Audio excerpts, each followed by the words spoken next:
All right, let's bring in someone for an expert interpretation, if that's possible, when Donald Trump speaks. Chris Sands is senior professor at the Center for Canadian Studies at Johns Hopkins University. He joins us from Washington. You know, Chris, that doesn't sound very encouraging, and he even sort of suggests that governors aren't bothered by the possibility of NAFTA getting ripped up. What did you make of it? Well, you know, it's interesting. I think that the Trump administration is keyed into a Canadian strategy of building firewalls, both with the Congress and with governors that will try to prevent, say, a NAFTA withdrawal or a precipitous U.S. action. And I think Donald Trump and Robert Lighthizer both in the last week or so have really been trying to prepare the ground to make sure that they aren't told, well, you can't do this because the governors oppose or because senators oppose. They want to preserve their freedom of action. And so they're trying to really push back against that Canadian strategy, which is a good sign. It means they've noticed Canada's been doing some hard work and they're very smooth.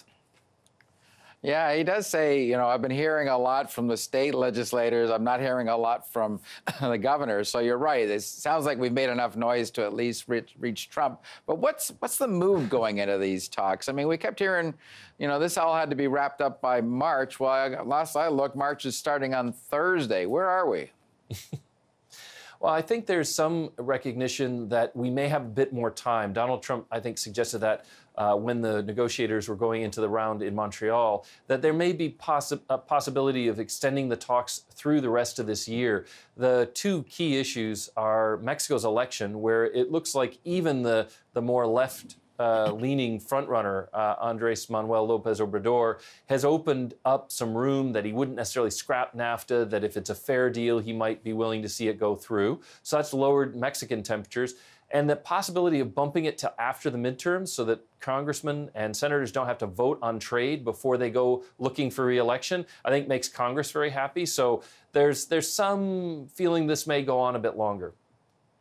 But Chris, we've had 6 of these, and we keep hearing that not much is being done. Maybe the low-hanging fruit's been picked on this thing, but when we get down to the real heavy lifting, it's not being lifted.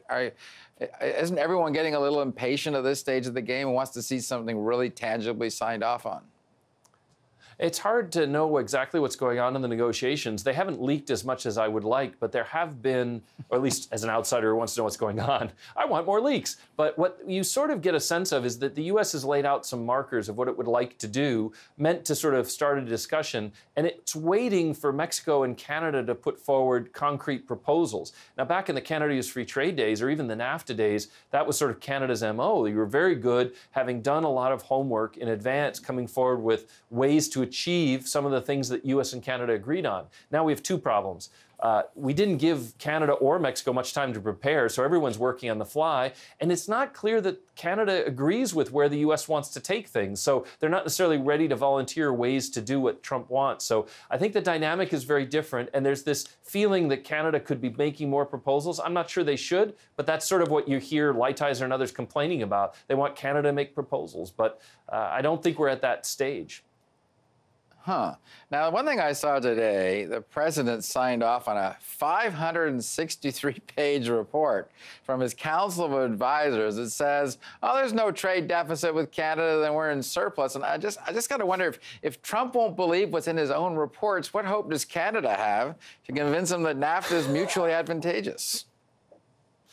Yeah, I think there's going to be an element. If we are able to get a deal together, and that's what this round is really about, can we put some words on a piece of paper that could actually be a deal? We've all walked around the issues before, but if we can actually get something together, everything is going to depend a lot on whether Donald Trump can sell it. He was not very effective on the Obamacare repeal and replace legislation, and we got a bad result. He was much more engaged on tax reform. We got a good result.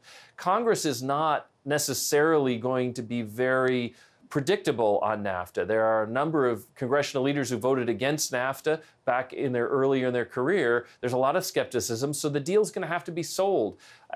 Clearly, Trump is willing to pivot. He isn't so ideologically he can't change his mind. But his selling the deal is what's going to take to get it through. And as you saw in that example, he's capable of selling something he didn't believe yesterday if he thinks that's what he needs to sell today. All right, Chris. Well, if you get any leaks from that NAFTA negotiation, you just let us know, okay? I'll leak to you immediately. All Thank you, Chris.